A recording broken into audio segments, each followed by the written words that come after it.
الحمد لله خالق الوجود من العدم وجاعل النور من الظلم ومخرج الصبر من الألم فملقي التوبة على الندم فنشكره على المصائب كما نشكره على النعم ونصلي على رسوله الأكرم ذي الشرف الأشم والنور الأتم والكتاب المحكم وكمال النبيين والخاتم سيد ولد آدم الذي بشر به عيسى بن مريم ودعا لبعثته إبراهيم عليه السلام حين كان يرفع قواعد بيت الله المحرم، فصلى الله عليه وسلم وعلى أتباعه خير الأمم الذين بارك الله بهم كافة الناس العرب منهم والعجم.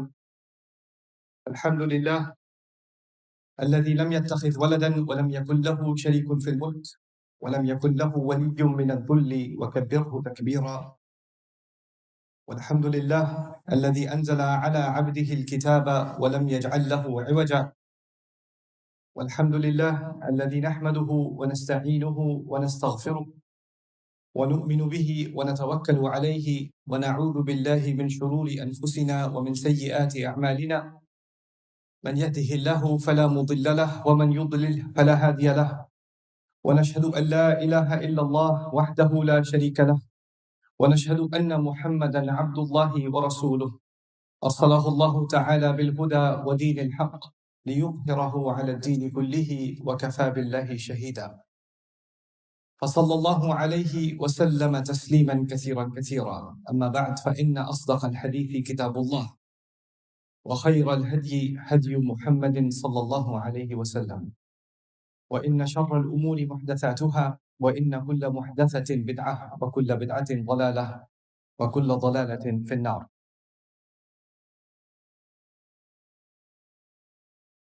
قال الله عز وجل في كتابه الكريم بعد أن أقول أعوذ بالله من الشيطان الرجيم: ادع إلى سبيل ربك بالحكمة والموعظة الحسنة وجادلهم بالتي هي أحسن إن ربك هو أعلم بمن ضل عن سبيله وهو أعلم بالمهتدين. رب اشرح لي صدري ويسر لي أمري واحلل عقدة من لساني يفقه قولي. اللهم ثبتنا عند الموت بلا إله إلا الله، اللهم اجعلنا من الذين آمنوا وعملوا الصالحات وتواصوا بالحق وتواصوا بالصبر، آمین یا رب العالمین۔ آج کے خطبے میں آپ سے صرف ایک آیت کے بارے میں تھوڑی سی باتیں کروں گا۔ غالباً امکان یہ ہے کہ اس آیت کے بارے میں جو تمام دروس ہیں، جو اس میں تمام حکمتیں ہیں، وہ آج کور نہ ہوں، لیکن کچھ ابتدائی باتیں انشاءاللہ آپ کے سامنے رکھوں گا۔ اس کے پیچھے میری نیت یہ ہے، جو اللہ تعالیٰ نے جس کا ذکر سورۃ الذاریات میں کیا ہے، وَذَكِّرْ فَإِنَّ الذِّكْرَىٰ تَنفَعُ الْمُؤْمِنِينَ، آپ یاد کراتے رہا کریں، یاد کرانے کا مومنوں کو فائدہ ہوتا ہے۔ اللہ تعالیٰ اس آیت میں کہتے ہیں ادعو الی سبیل ربک، اپنے رب کی راہ کی طرف دعوت دو، اپنے رب کی راہ کی طرف دعوت دو۔ ان میں سے ایک ایک لفظ کی اہمیت ہے۔ پہلی بات، دعوت کے لفظ کو سمجھ لیں۔ جب آپ کسی کو دعوت پر بلاتے ہو، جیسے آپ کسی کو اپنے گھر پہ بلاتے ہو، تو آپ اس کو گھر پہ بلا کے آپ اس کی بےزتی نہیں کر سکتے۔ گھر پہ بلانا کسی کو عزت دینا ہوتا ہے، گھر پہ بلانا مہمان نوازی ہوتی ہے۔ گھر پہ بلانا ہوتا ہے تو جو بھی آپ کے گھر آتا ہے اس کو ایسا محسوس ہوتا ہے کہ ان کے گھر آنے کے بعد میں حفاظت میں ہوں، امن و امان میں ہوں، میں سیفٹی میں ہوں، میں اندر جا کے مجھ پہ کوئی چلائے گا نہیں، مجھے کوئی گالیاں نہیں دے گا، میری کوئی تنقید نہیں کرے گا، میری پول نہیں کھولے گا، میرے عیب نہیں نکالے گا۔ یعنی جب کہا ہے نا پکارو یا بلاؤ، دعوت کا لفظ استعمال کیا ہے، تو بلانے کے لیے کوئی بھی سنے بات، ویسے تو ہم بہت ساری باتیں کرتے ہیں، لیکن ایسی بات کے بارے میں بات کی جا رہی ہے جو انسان سنے اور وہ اس کی طرف آئے، اس کی طرف اس کو آنے کا دل چاہے۔ انفارچونیٹلی ہوتا یہ ہے کہ کبھی کبھی ہم دعوت کے نام پہ ایسی باتیں کرتے ہیں جس سے لوگوں کے دل سخت ہو جاتے ہیں۔ ہم کہتے ہیں اللہ تعالیٰ کی طرف دعوت دے رہے ہیں اور پھر اس کی خامیاں نکالنا، تم یہ نہیں کر رہے، یہ نہیں کر رہے، یہ نہیں کر رہے، جہنم میں جاؤ گے، یہ ہوگا وہ ہوگا، اس کی ایک ہی غلطی نکال کر اس کو بار بار تنقید کرنا اور کہتے ہیں جی ہم دعوت کا کام کر رہے ہیں۔ وہ دعوت نہیں ہے، وہ کچھ اور ہے۔ جس چیز کو اللہ تعالیٰ نے پہلے درجے میں دعوت کہا ہے وہ کیا ہے؟ جس سے انسان کا دل آپ کی طرف مائل ہو۔ ادعو الی سبیل ربک، پہلی بات۔ دوسری بات یہ کہ دعوت کا جو کام ہے اس میں کوئی آپ کے گھر آئے گا بھی کیوں؟ پہلے تو اس کو تھوڑا سا اگر آپ پہ شک ہے یا آپ سے اس کو ڈر لگا ہوا ہے یا وہ آپ سے بات نہیں کرنا چاہ رہا یا آپ اتنے فرینڈلی معلوم نہیں ہوتے تو دعوت کو تو سوال ہی پیدا نہیں ہوتا. پہلے تو ایسا ہوتا ہے نا کہ کسی سے دوستی ہوتی ہے, کچھ جان پہچان ہوتی ہے, کچھ ان کو پتہ چلتا ہے کہ آپ کو ان کے بارے میں کچھ پتہ چلتا ہے, انہیں آپ کے بارے میں کچھ پتہ چلتا ہے, پھر وہ آپ کو دعوت دیتے ہیں. تو اس میں جو تعلقات پیدا کرنے والی بات ہوتی ہے نا, اس کا بھی ذکر موجود ہے دعوت کے اندر. ادعو الی سبیل ربک. اس سے مزید آگے ایک اور بات اللہ نے کہی, اپنے رب کے راہ کی طرف, اپنے رب کی راہ کی طرف دعوت ہو. تو یہاں راہ کا لفظ بہت ضروری ہے. دیکھیں, ایک ہوتی ہے راہ اور ایک ہوتی ہے منزل. ان دونوں میں زمین آسمان کا فرق ہے. اور قرآن نے اپنے الفاظ, ہمارے مفسرین نے اس کو بہت خوبصورتی سے بیان کیا ہے کہ قرآن اپنے الفاظ تصویر کے ذریعے بیان کرتا ہے. یعنی جب اللہ تعالیٰ الفاظ استعمال کر رہے ہوتے ہیں تو اس سے ذہن میں ایک تصویر بنتی ہے, ایک سین بنتا ہے, اور اس سین میں آپ کسی کو دعوت دے رہے ہو بہت محبت سے, بہت دوستی سے, کہ وہ آپ کے ساتھ ایک رستے میں آپ کو جوائن کرے. یعنی اس کا مطلب یہ نہیں ہے کہ آپ کسی منزل پہ بلا رہے ہو, آپ کسی رستے پر بلا رہے ہیں. اور رستے پہ بلانے سے مراد یہ ہے کہ آپ خود بھی نہیں پہنچے ہوئے کسی منزل پہ. اگر میں کسی کو بلا رہا ہوں اس طریقے سے جیسے میں تو پہنچ چکا ہوں, اب تمہیں دیر ہو رہی ہے پہنچنے میں, جو پکارنے والا ہے, جو اللہ کی طرف بلانے والا ہے, سننے والوں کو ایسا محسوس ہو کہ یہ سمجھے تو یہ تو بہت ہی پہنچی ہوئی چیز ہے, بس میں ہی پیچھے پڑا ہوں, اب یہ میرے لیول تک آ جائے تو پھر یہ کچھ ان کی کوئی حیثیت ہوگی. تو یہ سبیل کی طرف دعوت دینا نہ ہوا. جس راستے کی طرف دعوت دی جا رہی ہے وہاں تک کہ اس کے بارے میں تو ہمارے نبی نے بھی کہہ دیا, ان سے بھی کہلوا دیا صلی اللہ علیہ وسلم, قل هذه سبیلی, کہہ دو یہ میرا راستہ ہے. یعنی وہ بھی ایک راستے پر چل رہے ہیں اور پھر وہ ساتھ ساتھ اوروں کو بھی پکار رہے ہیں کہ تم بھی اس راستے کو میرے ساتھ جوائن کرو. پھر ایک اور اس میں اہم درس اس لفظ کے اندر, راستے کے اندر, راہ کے اندر, وہ کیا ہے کہ جیسے راستے ہوتے ہیں نا, اس پہ کچھ لوگ بہت تیزی سے جا رہے ہوتے ہیں اور کچھ لوگ آہستہ آہستہ جا رہے ہوتے ہیں. کچھ بہت آگے نکل گئے ہوتے ہیں, کچھ بہت پیچھے ہوتے ہیں. کچھ ایک ایک قدم ایک قدم آگے لیا تھک گئے پھر رکے. کچھ میں اسٹیمنا زیادہ ہوتا ہے, وہ چلتے چلے جاتے ہیں. کوئی پیدل جا رہا ہے, کوئی گھوڑے پہ جا رہا ہے, کوئی موٹر سائیکل پہ جا رہا ہے, کوئی ٹرک میں جا رہا ہے, کوئی اکٹھے جا رہے ہیں, کوئی دو جا رہے ہیں. جا تو سارے رہے ہیں لیکن ایک رفتار سے نہیں جا رہے, ایک سپیڈ سے نہیں جا رہے, ایک ساتھ نہیں جا رہے, لیکن ہے ایک ہی راستے. ہو سکتا ہے کوئی 50 میل آگے ہے, کوئی 50 میل پیچھے ہے. اب اس کو سمجھنے کی کوشش کریں کہ جب آپ کسی کو اللہ کی راہ کی طرف پکار رہے ہوتے ہو نا, تو اگر آپ اس راہ پہ چلتے رہے ہو تو آپ کہیں تک پہنچ گئے ہو. جب آپ کسی اور کو بلا رہے ہو نا, تو اس سے میں یہ توقع نہیں کر سکتا کہ جہاں میں پہنچ گیا وہ وہاں سے شروع کرے. وہ جہاں کھڑا ہے اس نے وہاں سے شروع کرنی ہے بات, وہاں سے اس نے پہلا قدم لینا ہے. اور میں اس سے یہ توقع بھی نہیں کر سکتا کہ وہ میری سپیڈ سے چلے. تیز تیز چلو, جلدی جلدی چلو, تم اتنے آہستہ کیوں چل رہے ہو, تھک کیسے گئے, رک کیوں گئے. اگر آپ نے راستے کی طرف بلایا ہے اور کسی نے فرض کرنے راستہ ابھی شروع بھی نہیں کیا, سفر اپنا شروع بھی نہیں کیا, بس اس کی تیاری کر رہا ہے یا سفر کے بارے میں سوچ رہا ہے یا سفر کے لیے کچھ سامان پیک کر رہا ہے, کچھ کر رہا ہے, تو اس نے سفر میں کوئی پروگرس ابھی نہیں کی, آپ کو پروگرس نظر بھی نہیں آ رہی, لیکن پھر بھی وہ پروگرس ہے. آپ نے دعوت دی ہے سفر کی, تو اس نے کہا ٹھہر جاؤ میں ذرا کچھ تیاری کر لوں. یہ چیزیں میں آپ کے سامنے اس لیے رکھنا چاہ رہا ہوں کہ آپ کو یہ چیز سمجھ میں آئے کہ جب آپ کسی کو دعوت دیتے ہیں نا, تو آپ کو سمجھنا پڑتا ہے کہ جہاں میں ہوں میں اس پر یہ پریشر نہیں ڈال سکتا کہ وہ اوور نائٹ ایک ہی دفعہ سنا کے وہ وہاں آ جائے جہاں میں کھڑا ہوں. آپ کو کچھ ٹائم لگا, فرض کریں آپ نے 5 وقت کی نماز پڑھنی شروع کر دی. اب آپ کو بے چینی ہوئی کہ میرا کوئی ماں ہے, اس کو بے چینی ہوئی میرے بچے بھی اب نماز پڑھنی شروع کر دیں. میں اتنا عرصہ غفلت میں رہی ہوں, مجھے خیال نہیں تھا نماز کا, اللہ نے میرے دل میں اس کا اپنا خوف ڈال دیا, اب میں نے نماز پڑھنی شروع کر دی, اب مجھے بے چینی ہے, میرے بچے بھی غفلت میں ہیں. تو وہ روز بچوں کو نماز پڑھو, نماز پڑھو, نماز پڑھو, نماز پڑھو, نماز کیوں نہیں پڑھ رہے, خدا کا خوف کرو, پتہ نہیں ہے تمہیں. وہ اب یہاں پہنچ چکی ہے اور وہ چاہتی ہے بچے فوراً وہاں پہ پہنچ جائیں. لیکن بچوں کے ساتھ ہوتا کیا ہے, اس کو آپ جتنا کہو گے نماز پڑھو نماز پڑھو, مصیبت ہے, امی پھر شروع ہو گئی, دوبارہ میرا پیچھے نہیں چھوڑتی. اور پھر ایسی مائیں ہزاروں کی تعداد میں میرے پاس آ چکی ہیں, کہتی ہیں میں اپنے بچوں کو کہتی رہتی ہوں نماز پڑھو, وہ سنتے ہی نہیں ہیں, بلکہ وہ الٹا انوئے ہو جاتے ہیں, چڑ جاتے ہیں.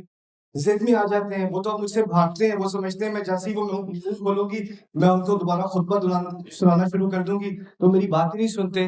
تو میں تو کہتا ہوں ٹھیک کرتے ہیں. اللہ تعالیٰ نے جو بات سمجھائی ہے، اگر آپ کے ساتھ ایسا کیا جاتا تو آپ بھی کبھی نماز نہ پڑھتے. اللہ تعالیٰ نے ایک وقت پر آ کر آپ کے دل میں کوئی چیز ڈالی ہے، اور وہ کسی نے نرمی سے بات کی ہوگی تبھی ڈالی ہے نا، اور کسی نے آپ کے ساتھ کچھ تحمل سے کام کیا ہوگا تبھی ڈالی ہوگی نا. ایک مشہور حدیث کا حوالہ یاد آتا ہے، رسول صلی اللہ علیہ وسلم کے پاس ایک شخص آیا، کہتا ہے ابایعک علی صلاتین، میں آپ کو بیعت دینے کو تیار ہوں، مسلمان ہونے کو تیار ہوں، نمازیں میں نے 2 پڑھنی ہیں، 5 نہیں پڑھ سکتا، میں 2 پڑھوں گا، اور اس کنڈیشن پہ، اس شرط پہ میں مسلمان ہونے کو تیار ہوں. روایت میں آتا ہے رسول صلی اللہ علیہ وسلم نے اس کا اسلام قبول کر لیا، کچھ آگے سے کہے بغیر. وہ خوشی خوشی چلا گیا. باقی سارے صحابہ حیران، یہ کیا نیا ڈسکاؤنٹ پروگرام شروع ہوا ہے کہ 5 سے 2 ہو گئی نمازیں. پوچھا کہ یہ کیا ہوا؟ تو وہ کہتے ہیں جب اس کو نماز کی لذت آئے گی تو خود ہی وہ 5 پڑھنی شروع کر دے گا. اس کے بارے میں اللہ تعالیٰ خود کہتے ہیں تم ایک ایک قدم، ایک ایک لیول پر ایک دفعہ میں چڑھتے چلے جاؤ گے، آگے بڑھتے چلے جاؤ گے. ہر کوئی ایک دم سے اسی طرح 0 to 100 نہیں جا سکتا. تو جب ہم دعوت کی بات کرتے ہیں تو پہلی چیز ہوتی ہے کسی کے ذہن میں کوئی بات ڈالنا. اس کے بارے میں ایک اور اشارہ رسول صلی اللہ علیہ وسلم سے کیا گیا، بہت خوبصورت بات ہے. انما تنذر من اتبع الذکر وخشی الرحمن بالغیب، سورۃ یاسین میں. کیونکہ رسول صلی اللہ علیہ وسلم دعوت دیا کرتے تھے بازار میں جا کر کھلے عام قرآن کی بات سنا رہے ہیں. اکثریت مکے والوں کو سننے میں کوئی دلچسپی نہیں ہے، لگتا ہے کوئی آڈینس ہی نہیں ہے، کوئی ان کو دھیان ہی نہیں دے رہا. تو اللہ تعالیٰ نے اپنے نبی کو ایک بات بتائی، بڑی پیاری بات بتائی. آپ صرف اسی کو خبردار کر سکتے ہیں جو خود اس یاد دہانی کے پیچھے آئے، من اتبع الذکر.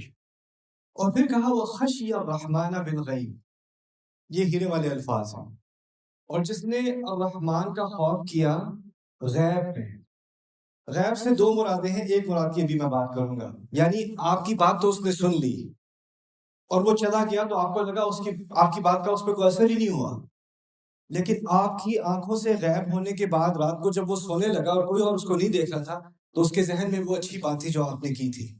آپ کو نہیں معلوم آپ کی بات کا اثر کب جا کر ہوگا، ابھی ہوگا، 4 سال بعد ہوگا، 10 سال بعد ہوگا، اسی رات ہوگا، آپ کو نہیں معلوم. اور آپ کو نہیں معلوم کہ اس اثر کا آہستہ آہستہ، جو اس طرح بیج ہوتا ہے نا، اس کو اگتے اگتے وقت لگتا ہے، اسی طرح ذہن میں خیال ہوتا ہے، اس کو بڑھتے بڑھتے وقت لگتا ہے. اچھی بات کو بھی دل کے اندر تک جانے کا اور اس کے بعد اس کو باہر ایونچولی نکلنے کا، اس کا ایک پروسیس ہوتا ہے. تو جب ہم نے کسی کو اسلام کی طرف دعوت دینی بھی ہے، آپ کا کوئی یونیورسٹی میں دوست ہے، آپ چاہتے ہو کہ وہ بھی اچھا کچھ اس کی اپنی بری عادتیں چھوڑ دے، کوئی اچھی عادتیں اڈاپٹ کر لے، کچھ اچھی بات سیکھ لے. آپ چاہتے ہو کہ وہ شراب کی طرف نہ جائے، ڈرگس کی طرف نہ جائے. آپ چاہتے ہو کہ وہ خراب کمپنی کو چھوڑ دے. آپ چاہتے ہو کہ وہ نماز پڑھنا شروع کر دے. یہ ساری عادتیں جو ہیں نا، یہ ساری حرکتیں جو ہیں، یہ باہر کی ہیں. قرآن جو تبدیلی لا رہا ہے نا، جس راستے کی طرف اللہ دعوت دے رہے ہیں، وہ اصل میں تبدیلی اندر ہوتی ہے. وہ اصل تبدیلی اندر ہوتی ہے. اور ہمیں فکر ہوتی ہے کہ باہر سے سب تبدیلی آ جائے، خیر ہے، اچھا چلو باہر سے تو یہ ٹھیک کر رہا ہے نا، پھر اس کے اندر جو کچھ ہو رہا ہے اس کی مجھے کوئی فکر نہیں، میری تسلی ہو گئی. اللہ تعالیٰ چاہ رہے ہیں کہ ہر انسان اللہ سے ملنے کے لیے تیار ہو، اور وہ جب تیار ہو کر آئے گا اللہ کے سامنے، اللہ تعالیٰ نے کہا اس دن کسی چیز کا اور فائدہ نہیں ہونا، الا من اتى اللہ بقلب سلیم. ابراہیم علیہ السلام کے الفاظ قرآن میں ریکارڈ ہیں کہ اس دن کوئی کسی چیز کا، کسی اولاد کا فائدہ نہیں ہونا، کسی پیسے کا فائدہ نہیں ہونا، صرف وہی ہے جو اللہ تعالیٰ کے سامنے ایک اچھا دل لے کر آئے. اصل مقابلہ، اصل جنگ دل کا ہے، اصل جنگ دل کی ہے. تو اس لیے میں نے جب کسی کو دعوت دینی ہے اس آیت کی وجہ سے، جو میرے رب نے کہا، پہلے تو محبت سے دینی ہے جیسے گھر پہ دعوت دی جاتی ہے. دوسری بات یہ سمجھنا ہے کہ یہ ایک راستہ ہے، اس میں کسی سے توقع نہیں رکھ سکتا کہ وہ فوراً اس جگہ پر پہنچ جائے، باہر سے بھی اندر سے بھی، جہاں میں پہنچا ہوں. لیکن اس میں ایک آخری بات اس خطبے کے ختم ہونے سے پہلے جو میں آپ کے سامنے رکھوں، اس میں اللہ تعالیٰ نے کہا ہے کہ دعوت کے 3 مختلف طریقے ہیں: بالحکمہ والموعظۃ الحسنہ وجادلہم باللتی ہی احسن. 3 مختلف سٹائل اللہ تعالیٰ نے بیان کیے ہیں اس آیت میں کہ جب آپ نے اللہ کی طرف کسی کو بلانا ہے نا، تو یہ 3 طریقے آپ استعمال کر سکتے ہیں. پہلا طریقہ کیا ہے؟ حکمت، الحکمہ. حکمت کی عربی میں ذرا ڈیفینیشن ہماری حکمت سے، اردو والی حکمت سے اور ہے. حکمت کو عربی میں کہا جاتا ہے العلم النافع والعمل به. کسی کے پاس ایسا علم ہو جو اس کو فائدہ دے اور وہ اس پر عمل بھی کرے، تو ایسے شخص کو کہتے ہیں اس میں حکمت ہے. بہت ہی اسٹوپڈ سی مثال آپ سمجھ لیں تاکہ بات سمجھ میں آ جائے. اگر آگ جلی ہوئی ہے اور کوئی اس کو ہاتھ نہیں لگا رہا کیونکہ ہاتھ جل جائے گا، تو اس میں حکمت ہے کہ وہ آگ میں ہاتھ نہیں ڈال رہا. یعنی آپ کے پاس نالج بھی ہے کہ آگ خطرناک ہے اور آپ اس پر عمل بھی کر رہے ہیں. یہ حکمت ہے. کوئی لڑکا میڈیکل اسٹوڈنٹ ہے، لنگ اسپیشلسٹ بننا چاہ رہا ہے، لیکن اس کو اسموکنگ ایڈکشن بھی ہے، تو اس میں حکمت نہیں ہے، کیونکہ عام دنیا کی پاپولیشن سے زیادہ اس کو پتا ہے کہ اسموکنگ کا کیا اثر ہوتا ہے اس کی لنگس کے اوپر. لیکن علم تو ہے مفید، لیکن اس پہ عمل کرنے کی اس میں حکمت نہیں ہے. آپ سمجھ رہے ہو بات؟ تو حکمت ہوتی ہے کہ اگر ایک طرف تو علم بھی اچھا ہو، لیکن اتنی عقل بھی ہو انسان میں کہ اس علم کا فائدہ اٹھا کر اس کو عمل میں بھی لے آئے. پہلا طریقہ اللہ تعالیٰ نے اللہ کی طرف بلانے کا یہ دکھایا ہے کہ حکمت سے بلاؤ. اس کا مطلب یہ ہے کہ اگر میں ایسا بن جاؤں کہ مجھے کوئی اچھی چیز سیکھنے کو ملی، میں اچھی کوئی چیز جانتا ہوں، لیکن میں اس کو اپلائی بھی کر رہا ہوں، تو جب میں اپلائی کر رہا ہوتا ہوں نا، تو میں بولوں یا نہ بولوں، میرے عمل میں حکمت ہے، میرے کردار میں حکمت ہے، میرے بولنے کے طریقے میں حکمت ہے. جیسے میں بزنس کر رہا ہوں اس میں حکمت ہے. اس کی میں ایک عظیم آپ کو مثال دیتا ہوں. ایک عالم ہے امریکہ میں، وہ پہلے عیسائی تھے، پھر مسلمان ہوئے، پھر جا کے انہوں نے سعودیہ میں، جارڈن میں، سیریا میں اور جگہ کئی مقامات پر جا کر انہوں نے تعلیم حاصل کی. جمال زربوزو ان کا نام ہے. وہ اپنے ایک واقعہ بتاتے ہیں کہ مسلمان ہونے سے پہلے وہ ایک دکان میں گئے. مسلمان شاپ اونر تھا. امریکہ میں جو وہ ترازو ہوتا ہے نا سبزیاں وغیرہ بیچنے والا، اس میں اسٹیٹ کی طرف سے ایک لا ہے، ایک قانون ہے کہ 5% اگر ادھر ادھر ہو جائے تو خیر ہے. 5% سے زیادہ اونچ نیچ نہیں ہونی چاہیے، کیونکہ اس میں مارجن آف ایرر کہتے ہیں نا، تو مارجن آف ایرر 5% ہے. اس کے علاوہ اگر کرو گے تو پھر انلیگل ہے، ورنہ اتنا ہی تو اس نے جب وہاں پر جا کر اپنی گروسریز خریدی، کچھ سبزیاں وغیرہ خریدی، تو جو اونر ہے اس نے مزید سبزیاں ڈال دی خریدنے کے، یعنی جتنے کے پیسے دیے تھے اس سے 1-2 زیادہ ٹماٹر ڈال دیے تھے. تو کہتا ہے یہ کیا کر رہے ہو؟ کہتا ہے اسٹیٹ تو کہتا ہے کہ 5% میں آپ سے فائدہ اٹھا لوں، لیکن میرا رب نہیں مانے گا. تو وہ 1-2 ٹماٹر احتیاطاً اور ڈال دیتا ہے کہ میرا رب نہ پوچھ لے 5% میں نے حرام تو نہیں کھا لیا. وہاں سے اس انسان کو یہ خیال ہے کیا یہ کون سا، یہ تم اسٹیٹ نہیں مانگے گا، اسٹیٹ نہیں پوچھے گا، تمہیں کوئی مشکل نہیں ہوگی، ٹیکسز میں بچ جاؤ گے، تمہیں اپنی رب کی کہ یہ رب کون ہے تمہارا؟ کہتا میں مسلمان ہوں، میرا رب اللہ ہے، وہ دیکھتا رہتا ہے. قرآن نے کہا ہے نا کہ والسماء رفعها ووضع الميزان الا تطغوا في الميزان. اللہ تعالیٰ نے آسمان میں ایک میزان بنایا، ہر چیز کو آسمان میں سورج اور چاند کو بیلنس بنایا، اور وہ اس لیے کہ آسمان کو دیکھ کر تم یاد رکھو کہ زمین میں بھی تم میزان میں کبھی ادھر ادھر کی پھیرا پھیری نہیں کرو گے. یعنی انسان کو جو انصاف کا حکم دیا ہے، انصاف کا خطبہ دیا ہے قرآن نے. قرآن کہہ رہا ہے آسمان کو دیکھو انصاف یاد آ جائے گا. تو اس انسان دکاندار ہے، اس نے کوئی خطبہ نہیں دیا، اس نے کوئی لمبی تقریر جو ہے دعوت اسلام کی دعوت دی، اس نے بس ایک ترازو میں ایک ٹماٹر ڈال دیا، اس ٹماٹر کی وجہ سے وہ آدمی مسلمان ہوا، آگے جا کے عالم بنا. صرف اس کی وجہ سے. وہ ہے ادعو الی سبیل ربک بالحکمہ، یہ حکمہ ہے. اس کے بعد ہے وہ بالموعظۃ الحسنہ، اور ایسی بات جو دل میں جا کر لگے اسے موعظہ کہتے ہیں عربی میں. موعظہ ایسی بات جو دل کو جا کر لگے، دل کو اچھی لگے.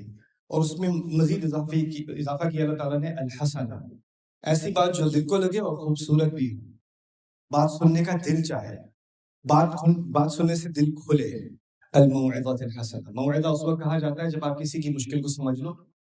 کوئی کسی مشکل سے گزر رہا ہے، وہ آپ سے کچھ بات کرنا چاہ رہا ہے، آپ وہ اپنی بات بعد میں کرنا، میں اپنی بات پہلے بتا دوں تمہیں یہ کرنا چاہیے، وہ کرنا چاہیے، وہ کرنا چاہیے. اگر کسی کو واقعی موعظہ کرنا ہوتا ہے نا عربی کے قواعد کے مطابق اور قرآن کے قواعد کے مطابق، پہلے آپ یہ تو سمجھ لو اس کو تکلیف کس چیز کی ہو رہی ہے.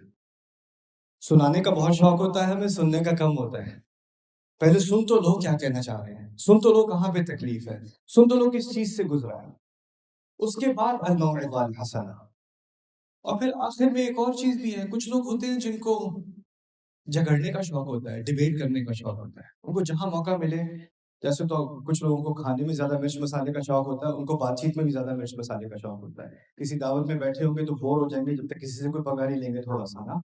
تو کچھ ایسے لوگ ہوتے ہیں، آپ کے گھروں میں ہوں گے، آپ کی فیملیز میں ہوں گے، آپ کے دوستوں میں ہوں گے، خاص کر اسلام کے بارے میں، یار یہ جو بات ہے یہ مجھے کچھ سمجھ نہیں آ رہی، کیا اس کی کچھ تک نہیں بنتی، اور اس نے وہی بات 10 سال سے وہ وہی بات کر رہا ہے، کیونکہ اسے پتا ہے اس سے بڑے مزے کی بات میں مسالے دار ڈیبیٹ ہوتی ہے، اس کو حل نہیں چاہیے، اس کو انٹرٹینمنٹ چاہیے. تو ایسے لوگ بھی ہوتے ہیں جن کو بس آرگیومنٹ کرنے کا شوق ہوتا ہے، وہ آپ کو گھمائے جائیں گے، آپ سمجھ رہے ہو اللہ کی بات کر رہے ہو، اس کی انٹرٹینمنٹ ہو رہی ہے. ایسے لوگوں کے بارے میں اللہ تعالیٰ نے کہہ دیا وَجَادِلْهُمْ بِالَّتِي هِيَ أَحْسَنُ، ان کو جواب تو دیا کرو لیکن زیادہ خوبصورت طریقے سے، یعنی ان کے ٹریپ میں نہ پھنسا کرو، سمجھ جایا کرو کہ کیا کھیل کھیلا جا رہا ہے، اور اس کا جواب زیادہ خوبصورت، زیادہ عقل مند طریقے سے دیا کرو. وَجَادِلْهُمْ بِالَّتِي هِيَ أَحْسَنُ.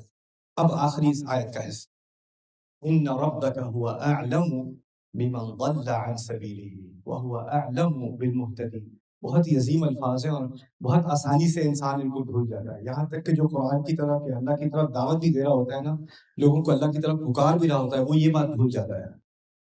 اللہ کہتے ہیں تیرا رب وہی اکیلا ہے جو جانتا ہے کہ کون اس کی راہ سے ہٹا ہوا ہے، اور وہی اصل میں جانتا ہے کہ ہدایت پر کون لوگ ہیں، وہی اصل میں جانتا ہے.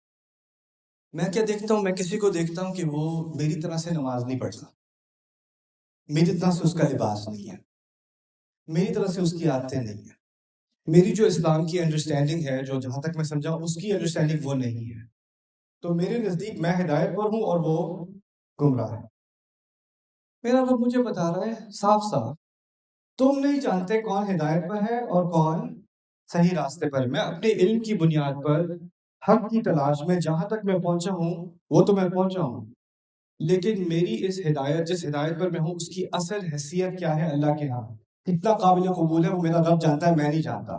میں جہاں تک میں بڑا عالم بھی بن جاؤں، اسپیکر بھی بن جاؤں، میرے منہ پہ مائک لگاؤ، سارے سن رہے ہو، اس کا مطلب یہ نہیں ہے کہ مجھے زیادہ پتا ہے، میں ہدایت پر زیادہ ہوں، آپ ہدایت پر کم ہو. میرا رب بھی جانتا ہے ہدایت پہ زیادہ کون ہے، اور میرا رب یہ بھی جانتا ہے کہ کوئی ہندو بھی ہو، کوئی بدھسٹ بھی ہو، کوئی ایتھیسٹ بھی ہو، کہ اس کے دل میں جو ہدایت کا بیج اللہ نے ڈالا ہوا ہے، جو بعد میں جا کے اگے گا، اس کو میرا رب بہتر جانتا ہے، میں نہیں جانتا. میں اپنے مقام پہ کھڑا ہو کے باہر سے لوگوں کو دیکھ کے کہوں یہ گمراہی پر ہے، یہ بھی گمراہی پر ہے، یہ بھی گمراہی پر ہے، یہ بھی گمراہی پر ہے، تو مجھے آسانی سے جج کرنے کا شوق ہو جاتا ہے، اور پھر مجھے یہ ہوتا ہے کہ چلو اللہ کا شکر ہے میں تو ہدایت پر ہوں، باقی سب گمراہی پر ہیں. تو ایک عجیب سا کانفیڈنس ہے، خود اعتمادی ہے کہ ہدایت پہ میں ہوں، باقی سب گمراہی پر ہیں. اللہ تعالیٰ کہہ رہے ہیں آخر میں آپ بھی ہدایت کے طلبگار ہو جیسے باقی سب ہیں. اگر کل تک یا پچھلے گھنٹے تک، پچھلے 5 منٹ تک میں ہدایت پر تھا، اس کی کوئی گارنٹی نہیں ابھی میں ہدایت پر ہوں. ہمارے نبی سے بھی صلی اللہ علیہ وسلم مطالبہ کیا گیا ہے کہ کتنی دفعہ ہر کچھ لمحوں بعد نماز میں کھڑے ہو کے اہدنا الصراط المستقیم، اہدنا الصراط المستقیم، ہدایت دیجیے، ہدایت دیجیے، ہدایت دیجیے، ہدایت. طلب اس چیز کی جاتی ہے، مانگی وہ چیز جاتی ہے جو آپ کی ملکیت نہیں ہوتی، اس کو آپ اون نہیں کر سکتے. تو جب ہمیں نماز میں سکھایا گیا نا بار بار ہدایت مانگنے کا، اس کا مطلب ہے ہم میں سے کوئی بھی ہدایت کا مالک نہیں ہے. یہ نہیں ہے کہ ایک دفعہ ہدایت آ گئی تو بس میری جیب میں رکھی ہوئی ہے، اب وہ میری چیزیں، اب باقی بیچارے جو ہیں سارے محروم ہیں، میں ان کو لا کے دے دوں. نہ نہ نہ، ان ربک هو اعلم بمن ضل عن سبیلہ وهو اعلم بالمهتدین. وہ بہتر جانتا ہے ہدایت پر کون لوگ ہیں، وہ بہتر جانتا ہے کہ کون اس کی راہ سے ہٹ گیا ہے.